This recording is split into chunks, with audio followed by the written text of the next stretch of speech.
Hi everyone, this is session from the with planning campus. तो इस point of time में हमारे पास जितनी भी क्वेरीज आई हैं related to the branch allocation for the second year, like इस वीडियो में सारी की सारी क्वेरीज का जो भी हमें उस इस पॉइंट ऑफ टाइम में ये क्वेश्चन रेलिवेंट लगे थे इस वीडियो के लिए, हमने ये क्वेश्चन इस वीडियो में डाले हैं and from the reliable seniors हमने इनके आंसर्स लिए हैं, right.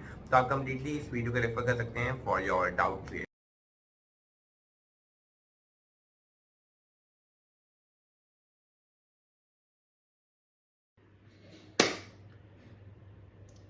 So basically for the non core fields जैसे कि कंसल्टिंग है, फाइनेंस है, प्रोडक्ट मैनेजमेंट है, उसमें अगर इंटरेस्ट है तो first of all online courses के लिए तो मैं कभी रिकमेंड नहीं करूंगा।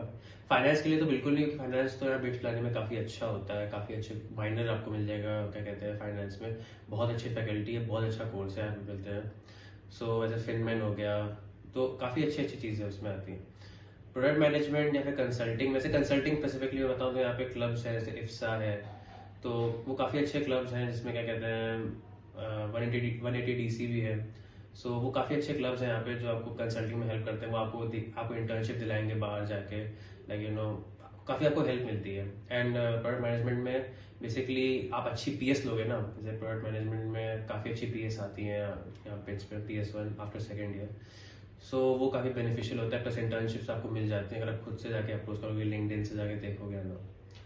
कीपिंग इन माइंड एक चीज़ मैं बताऊँगा कि अगर आप MSc डिग्री से हो, सो हेक्टिक ना करने के लिए, अगर आपको फाइनेंस भी करना है और हेक्टिक नहीं चाहिए, सो मैं तो पर्सनली रिकमेंड करूँगा कि आप जो दूसरी डिग्री है आप हल्की सी ना नॉर्मल जैसे मैकेनिकल ले लो, या फिर क्योंकि मैकेनिकल रिलेटिवली फिनिक्स इलेक्ट्रिकल सब जो CS से हल्की सी लेस हेक्टिक ब्रांच होती है, लाइट होती है ज़्यादा।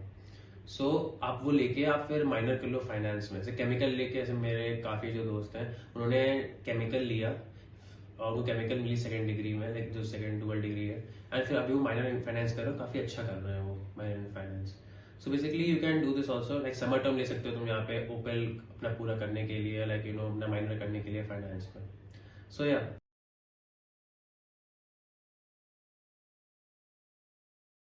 Talking about MSc to MSc transfer, there are two major steps. First, you should clear the CGPA cutoff, which is decided based upon the top 5 students of that particular branch. So it can vary every year.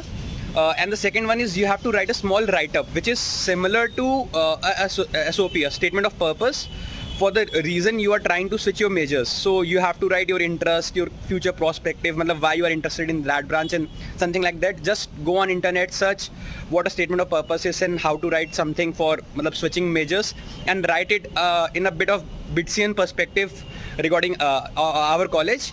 And that are the two major things. You don't need to worry too much about the SOP because it's of little importance. The major criteria still remains the CGPA, but still it can come handy sometimes when you fall little short of the CGPA. So some professors sometimes consider it, especially in branches like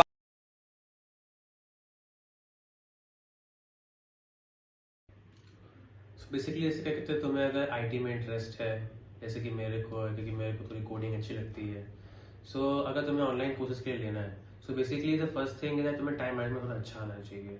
जैसे कि तुम्हारे second year में तुम, जैसे अगर तुम MSc में हो, अगर तुम्हें क्या कहते हैं कोई भी ब्रांच मिलती है, लेकिन तब भी तुमको IT में, बिकॉज हमारे यहाँ ऐसे कुछ बच्चे होते हैं जिनकी ब्रांच थोड़ी बहुत अगर नीचे भी हो जाए, अगर उनको IT में इंटरेस्ट है तो वो इतना अच्छे से इसमें एक्सेल कर लेते हैं, लाइक हैकाथॉन में जाके उनको IT में अच्छी जॉब्स मिल जाती हैं। सो बेसिकली अगर तुम्हें अपने IT स्किल्स में इम्प्रूव करनी है, so first of all time management तुमको मैंने बताया वो करना पड़ेगा। सेकेंड ईयर में पास टाइम रहता है, लाइक जैसे अगर तुम्हारी ब्रांच अगर तुम्हारी बायो है जैसे और केमिस्ट्री है, तो थोड़ा में और टाइम मिल जाता है, फिजिक्स में भी टाइम मिल जाता है, मैथ्स और इकोनॉमिक्स में तुमको थोड़ा बहुत टाइम मिल जाता है। तो second year is like you can say like तुम उसमें ऑनलाइन कोर्सेज ले सकते हो कुछ, क्योंकि तुम्हारे थर्ड ईयर में तुम्हें दोनों पढ़ना पड़ेगा। तो तुम एक काम कर सकते हो कि तुम जो थर्ड ईयर पढ़ने वाले उसको तुम हल्का सा प्री प्री थोड़ा सा लाइक उसको देख लो कि तुम्हें कैसे पढ़ना है। जैसे कि जावा पढ़ोगे तुम, क्या कहते हैं थर्ड ईयर में आके, तुम हल्का सा जावा को पहले से ही बेसिक्स उसके देख लो कैसे होते हैं, ताकि तुमको एक एडवांटेज सा मिल जाए।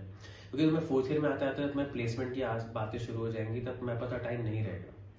So basically time management is very important. Second thing कि तुम कोर्सेज कौन से लेना चाहते हो, कैसे कोर्सेज लेना चाहिए, कैसे ग्रेडिंग हो, एक्सेट्रा। सो बेसिकली तुम सेकेंड ईयर में, तो मैंने कहा तुम्हारे पास टाइम है तो तुम उसमें ऑनलाइन ले लो, तो ऑब्वियसली तुम्हारे ऑनलाइन लोगे तुम्हारे पास टाइम हल्का सा कम रहेगा रिलेटिवली, तो तुम कोर्सेज तुम लाइट ले सकते हो कि जैसे तुम्हें ह्यूएल है, तुम्हें कोई ह्यूएल ज़्यादा हार्ड लेना है, तुम्हें बस ह्यूएल टाइम पास लेना है तो तुम ले सकते हो, it's not a big deal. Because अगर तुम हल्का सा डेल है, डेल क्या कहते हैं कि डेल है कि तुम्हें लेना है कोई हार्ड डेल लेना है, तुम अभी मत लो, सेकेंड ईयर मत लो, फोर्थ ईयर में लो, बिकॉज बेनिफिट तुमको तब होगा क्योंकि तुम डेल अगर अच्छा लोगे बाद में, सो इट विल लाइक कि क्योंकि तुम थोड़ा पढ़ चुके होगे तो तुम्हें डेल में बहुत आसानी होगी। सो या मतलब मैं तो ये कहूँगा कि क्या कहते हैं सेकेंड ईयर में थोड़ा सा लाइट कोर्सेज ले लो और फोर्थ ईयर में जाके तुम हल्का सा उसको हार्ड कर सकते हो, बिकॉज माई स्किल्स थोड़ी डेवलप हो चुकी होंगी तब तक, एंड लाइक उस समय ऑनलाइन का कोई मतलब ही नहीं रहेगा, बिकॉज ऑब्वियसली तुम्हारी प्लेसमेंट की बातें चल रही हैं।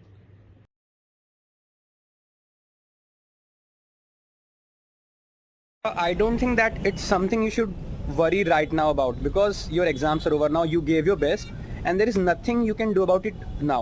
So just sit back and relax. You don't need to worry what CGPA you will be getting, what branch you will be getting.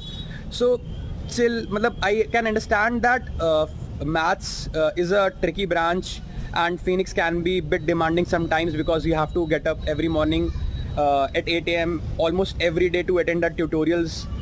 So yeah, but it is not something that cannot be done.